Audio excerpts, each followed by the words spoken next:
கலி காக்கும் ஒரு தெய்வம் ஐயப்பன் அவதாரம் நிகழ்ந்தது பம்பை நதியோரம். இந்த தெய்வ குழந்தை பந்தளத்திற்கு வந்த நேரம் நெடுங்காலமாக குழந்தை செல்வமே இல்லாத மகாராணி கோப்பெருந்தேவி தன் வயிற்றில் ஒரு ஆண் குழந்தையை பெற்றெடுத்தாள்.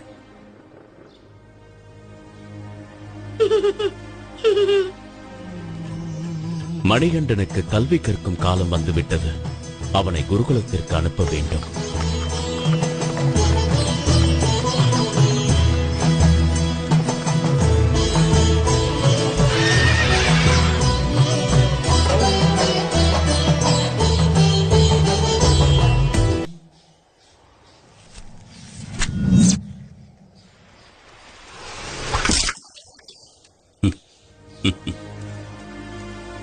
இந்த மணிகண்டன் ஒரு சாதாரண பாலகனாக இருக்க முடியாது.